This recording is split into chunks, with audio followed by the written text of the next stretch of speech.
बाबा साहब अम्बेडकर इस देश के करोड़ों वंचित और शोषितों के लिए भगवान से कम नहीं है और उनके बारे में कुछ भी कहना किसी भी तरह का अपमान ये स्वीकार्य है। मुझे तो लगता है कि मेरे जैसे लोगों को वहां जाने से रोका गया है और इसमें सब लोग शामिल हैं। देखिए, मैं पिछले 5-6 दिन से मैं देख रहा हूं कि बाबा साहब पे खूब चर्चा हो रही है, चाहे वो कॉन्स्टिट्यूशन के 75 साल की गौरव यात्रा पर जो चर्चा हुई उसमें, या पिछले 3-4 दिन से जो डॉक्टर बाबा साहब के अम्बेडकर के प्रति प्रेम जो है दोनों पार्टियों द्वारा और सभी पार्टियों द्वारा दिखाया जा रहा है।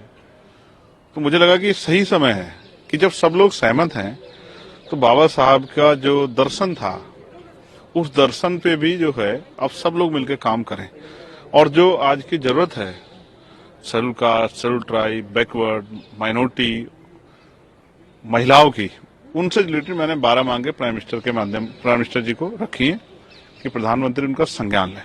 और अगर ऐसा संज्ञान इसका संज्ञान लेती हैं तो ये स्पष्ट हो जाएगा कि वो बाबा साहब अम्बेडकर के विचारों का भी सम्मान करते हैं। देखिए, तुलनात्मक है, सिर्फ तस्वीर उठाने से काम नहीं चलता है। मैंने सभी के लिए कहा उनके विचारों पे चलने से ही, क्योंकि बाबा साहब अम्बेडकर ने कहा था कि मेरे मरने के बाद मुझे मरा हुआ मत समझना, जब तक संविधान जिंदा है मैं जिंदा हूं। इसलिए मैंने पत्र लिखा। ये पत्र ये साबित करेगा कि क्या भारतीय जनता पार्टी की जो के लोग हैं, देश के प्रधानमंत्री हैं, वो बाबा साहब अम्बेडकर के विचारों पे कितना चलते हैं। लेकिन बाबा साहब अम्बेडकर जी को लेकर जिस तरीके से पिछले कुछ दिनों से हंगामा, और विपक्ष की खासकर अगर बात करें, वो लगातार जो बात कर रहे थे, या जिस तरीके की आमने सामने धक्का मुक्की तक की परिस्थिति आ गई, क्या ये उचित था? नहीं, ये उचित था नहीं था, ये वो लोग बता सकते हैं जो इसमें पार्टिसिपेट कर रहे थे। विरोध तो हमने भी किया, लेकिन विरोध अपनी सीमाओं में किया, संवैधानिक मर्यादाओं में किया। डॉक्टर बाबा साहब अम्बेडकर का स्टैच्यू है, वहां जाके खड़े होकर अपना विरोध दर्ज कराया। इसलिए दर्ज कराया क्योंकि पीड़ादायक था। बाबा साहब अम्बेडकर इस देश के करोड़ों वंचित और शोषितों के लिए भगवान से कम नहीं और उनके बारे में कुछ भी कहना उनका किसी भी तरह का अपमान ये स्वीकार्य नहीं है। किरण रिजिजू ने कहा है, उन्होंने आज प्रेस कॉन्फ्रेंस की, उन्होंने कहा पार्लियामेंट में जिस तरीके से ऑपोजिशन ने रकस क्रिएट किया, चलाने नहीं दिया, ये बिल्कुल भी उचित नहीं था। आप क्या मानते हैं? नहीं, इसमें सभी का रोल है, इसके लिए विपक्ष को दोष देना ठीक नहीं है। सरकार ने अपनी तरफ से पूरे हथकंडे अपनाए जिससे कि सदन ना चले, और ये सब लोगों ने देखा भी। और इसी सदन में जो हुआ राज्यसभा, वो भी देखा, जिससे करोड़ों लोगों की भावना भी आती, वो भी देखा। और फिर जो है आज भी, क्योंकि आज हाउस वो हो रहा था और बहुत सारे प्रोसीजर हैं कि समापन भाषण पढ़ा जाता है, वो भी नहीं पढ़ा गया। तो बहुत सारी चीजें हैं जो नहीं हुई।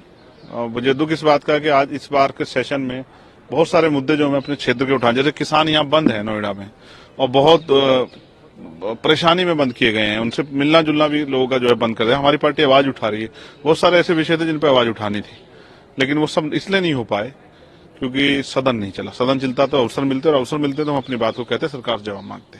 वन नेशन वन इलेक्शन को लेकर जेपीसी फॉर्म हुआ, जिसमें मेंबर्स के नाम भी आ गए, जिसमें 27 लोकसभा से हैं और 12 जो है राज्यसभा से हैं।